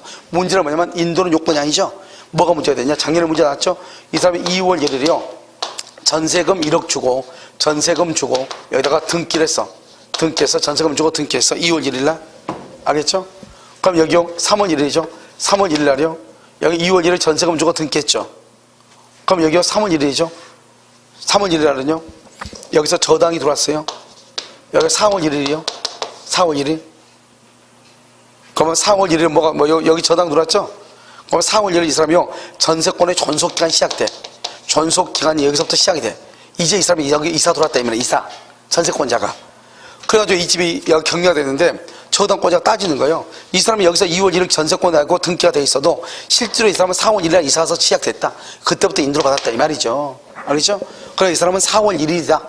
내가 더 먼저다. 나한테 돈을 먼저 달라. 이렇게 소송이 들어왔단 말이죠. 알겠죠? 판례가 누가 더 빠르다? 전세권자가 빠르다. 왜요? 전세권은 뭐만 있으면 된다? 뭐만 합의하고 전세금 주고 등기하면 전세권이다. 알겠죠? 그리고 이 사람은요, 저당권자는 이미 전세권 등기가 되어 있는 걸 봤어, 못 봤어? 봤죠. 전세금 있는 거 봤어, 못 봤어? 봤죠. 그러고 나서 자기가 돈 빌려준 거죠. 그래서 자기는 손해를 볼 이유가 있어, 없어? 없죠. 그래서 오랜만에 판례가 존속기간이 나중에 시작되고 물건의 인도를 나중에 받았다 할지라도 전세권은 등기가 된 때부터 전세권자로서 보호를 받는다. 이렇게. 아시겠죠? 자, 그 다음에요. 우리가 이제 존속기간이죠. 존속기간의 최장은 몇 년이냐? 10년이고요. 10년이고, 갱신되죠? 갱신돼도 몇 년이다? 10년이고요. 갱신돼도 10년. 최단은요? 최단, 건물이죠. 건물은 몇 년이다? 1년이고, 1년. 토지는요? 얼마다? 0. 건물은 1년. 건물만 1년에서 10년. 그러면 0부터 10년 이렇게. 그래서 여러분 중요한 건물 0부터 10년이다 이렇게 1년부터 10년이다. 또 그러면 법정갱신이죠. 그럼 법정갱신 되면 어떻게 돼요? 법정이란 말은 등기한다 안 한다? 등기하지 않죠. 이게 아주 중요해요. 그런데 중요한 것은 건물 전세권만 법정갱신이 돼. 그래서 그럼요 건물 전세권만 두 가지가 있어. 첫 번째요 법정갱신, 두 번째는요 1년. 그래서 그럼요 최단하고 최장하고 둘 다 규정하고 있는 것은 건물 전세권밖에 없어요. 알겠죠? 건물 전세권. 그래서 10년, 1년 이렇게. 그럼 봐봐. 우리가 침대에 누워서 천장을 보면 천장 보여 안 보여? 보이죠? 그러니까 천장 보니까 10년이다 이 말이죠. 침대는 어디에? 침대는 바닥에서 위로 올라가 있죠. 조금 침대가. 그러니까요 최소한 몇 년을 보장한다? 1년을 보장한다. 이렇게 연상적으로. 알겠죠? 토지는 몇 년부터? 1년, 0부터 몇 년? 10년. 갱신은 몇 년? 10년. 이렇게. 아시겠죠? 이렇게요. 그 다음에 우리가 전세권은요, 우리가 원래 물권 양도 금지 특약을 하면은 유효예요, 무효예요? 무효잖아요, 무효. 그런데 전세권이죠. 전세권 양도 금지 특약을 하죠. 그럼 전세권 양도 금지 특약을 하면은 이것은 유효예요, 무효예요? 유효가죠, 유효가 되죠. 그래서 전세권은 양도 딱 하나가 양도 금지 특약하면 유효이죠. 그런데 만약에 전세권 양도 금지 특약이 없다 그러면 어떻게 해요? 자기 멋대로 양도할 수 있다. 자기 멋대로. 그럼 봐봐요. 여기서 중요한 것은 갑이 있고 여기 을 있죠. 건물의 소유자가 바뀐 경우가 있고요. 알겠죠? 여기서 갑이 있고 여기에 을이 있죠. 전세권자가 바뀌는 경우. 이건 전세권이죠. 이건 전세권 양수인이죠. 양수인. 여기 뭐다? 양도. 이렇게 전세권 양도. 건물의 소유자, 이걸 뭐란다? 신소유자죠. 신소유자. 이런 봐봐. 항상 여러분 뭐라고 시험에 나오냐? 그냥 시험에 나오지 않아요. 뭐라고 시험에 나오냐면 여기 이 을 있죠. 을을 뭐라냐? 전세권이 성립했다 이렇게. 그럼 여러분요 전세권이 성립했다는 말이 무슨 말이죠? 그 말은 전세권자가 여기 뭐를 했다? 등기를 했다 이 말이죠. 전세권이 등기했다. 그럼 전세권이 성립했단 말은 전세권이 등기가 되어 있다 이 말이잖아요. 그러면 그래서 여러분요 만약에 중간에 내가 전세금 1억을 주고 살고 있는데 집주인이 바뀐 거예요. 병으로. 그럼 어떻게 돼요? 이 을은 병한테 말 수 있다. 대항할 수 있다 없다? 있다. 대항할 수 있다 이 말이죠. 그러니까 여러분요 우리가 전세금을 주고 살고 있는데 중간에 집주인이 바뀌죠. 그럼 우리가 항상 전세권 그러면 전세권은 항상 뭐가 되어 있다? 등기가 되어 있다 이 말이죠. 그러니까요 양수인에게 말 수 있다, 대항할 수 있다 이런 말이죠. 자 그런데요 여기는 전세권이죠.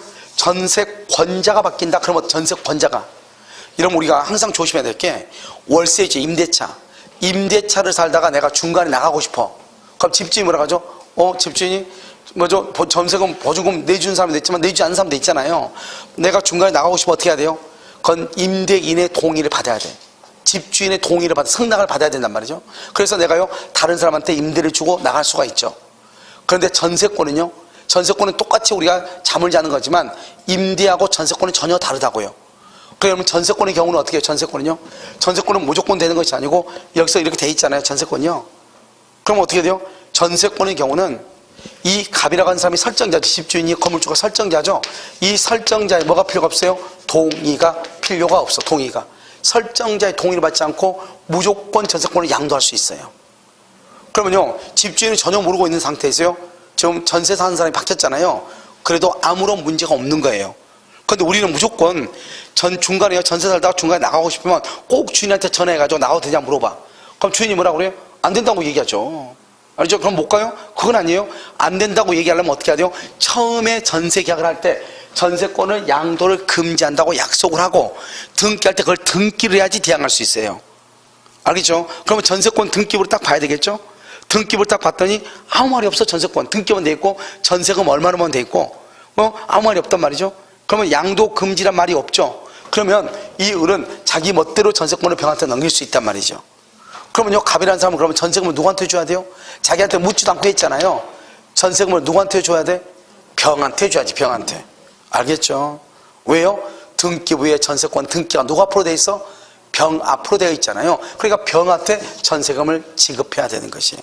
알겠죠? 그래서 가끔요 여러분요 뭐가 나오냐? 소유자가 잘 봐야 되겠죠. 그러니까 소유자가 변경된 경우가 있고 전세권자가 변경된 경우 두 가지가 있단 말이죠. 무슨 말인지 알겠죠? 그래서 이 두 가지를 잘 보고요. 그 다음에 이제 우리가 이제 전세권에서는 비용을 내가 전세 살다가 집을 수리했단 말이에요. 그래서 요즘 있잖아요, 여러분요. 여러분 나중에 이제 여러분이 지금은 뭐 이런 필요 없고 나중에 여러분 이제 합격하잖아요. 합격하시면 여러분들 몇 가지 이제 요즘 이제 사이트가 좋은 데가 너무 많단 말이죠. 알겠죠? 그 사이트들이 많으니까 예를 들어서 여러분이 이제 중개를 하려고 하는 집이 집주인하고 세입자하고 둘이 싸우고 있어. 예? 수리 비용을 누가 부담할 것인가? 비가 새는데 수리 안 해준다? 보일러가 고장났다? 이런 것들을 어떻게 할 것인가? 이런 것들이 이제 우리가 하면 집합 건물 분쟁, 주택 있지 않죠? 분쟁 조정위원회도 있죠. 그래서 지금 여기 이것이 활성화가 돼가지고요.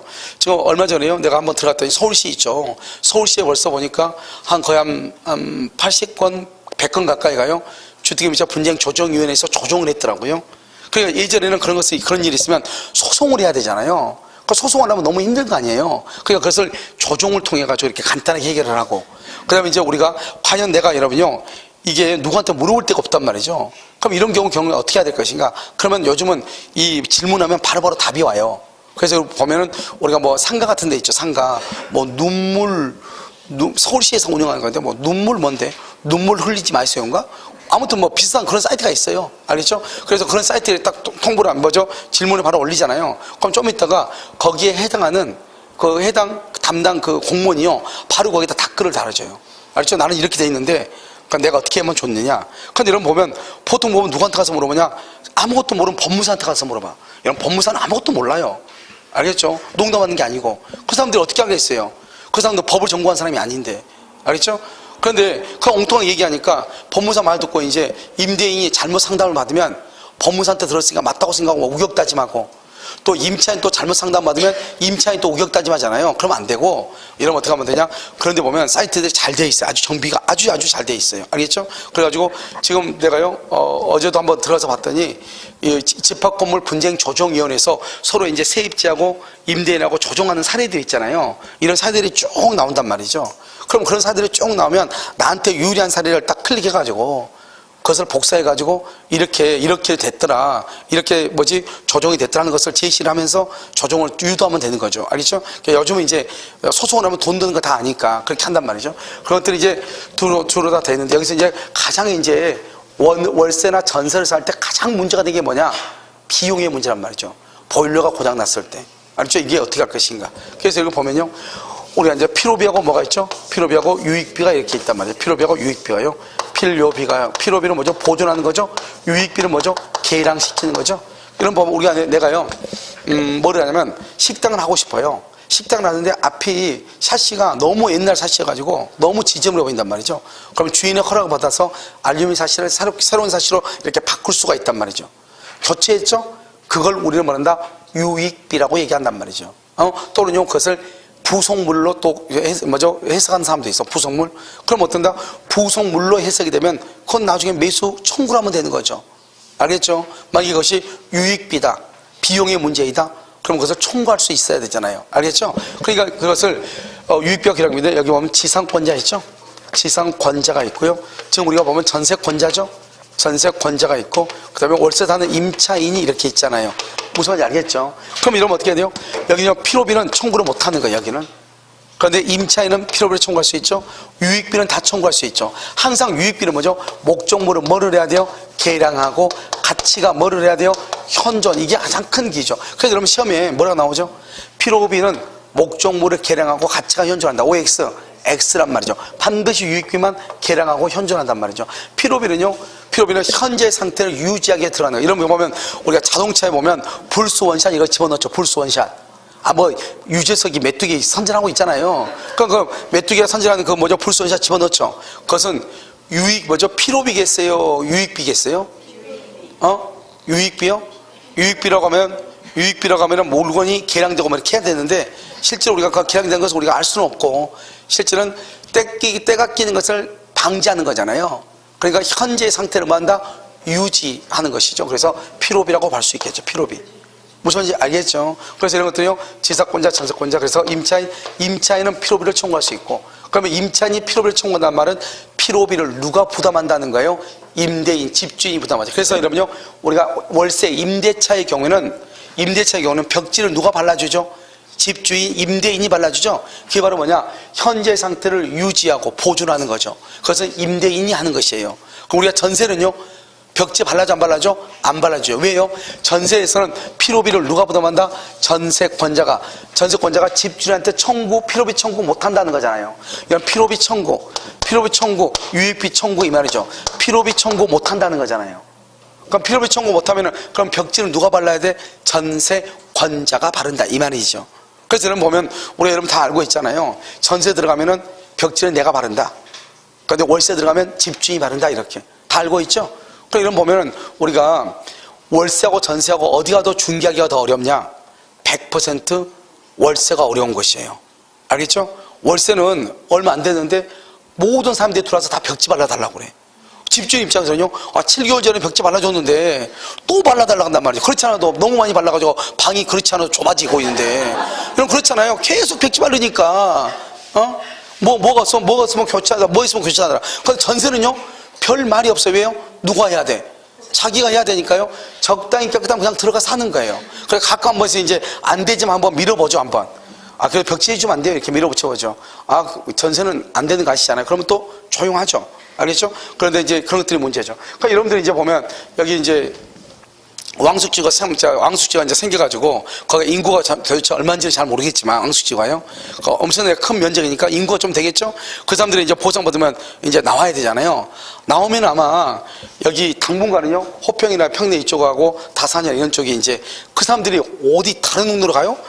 어디 다른 동네로 가겠어요? 이 사람은 이쪽에서 다시 살아야 되겠죠. 그러니까 어떻게 된다? 멀리는 못 가니까 이쪽이 이제 꽉 차겠죠. 그래 꽉 차게 되면 어떻게 되죠? 이제 월세를 들어간 사람들이 있을 것이고 전세 들어간 사람들이 있을 것이고 복잡해지겠죠. 이제 그때 이제 나오는 것이 바로 뭐냐면 가장 크게 문제가 된 게 피로비죠. 그 사람들은요, 돈이 별로 없었는데 갑자기 보상 얻다 보니까 돈이 많아지니까 자기가 갑자기 무슨 층이 됐어? 상류층이 돼가지고 버는 놈들이 이제 또 달라지고, 그러다 보면 이게 요구하는 것들이 달라지고 아주 문제가 생길 수가 있죠.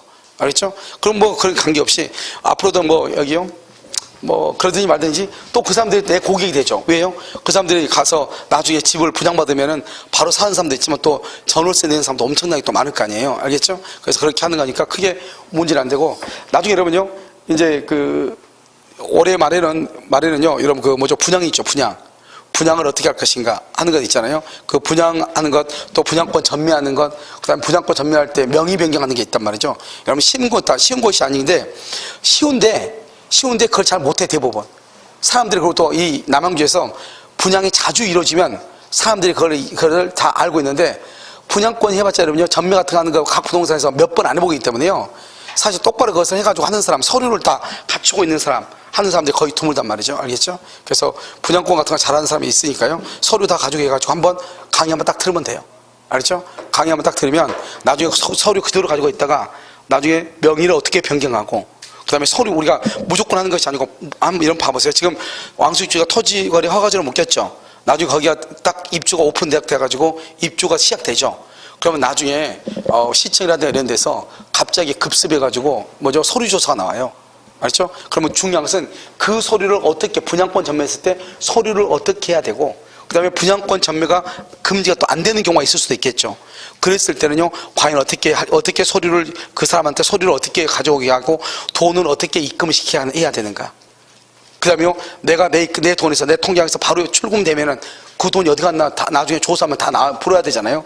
그랬을 때 그 돈을 어떻게 해서 인출해서 어떻게 해서 이 사람한테 입금을 시켜야 되는가 하는 것들이 쉬운 일이 아니에요. 그런데 그것을 나 혼자는 해본 경험이 없으니까 여러분요, 그게 정말 중요하고, 그걸 많이 잘못해버리면 어떻게 돼요? 나중에 벌금 폭탄 맞거나 화투를 받으면 돈 번 거 다 한꺼번에 나오죠.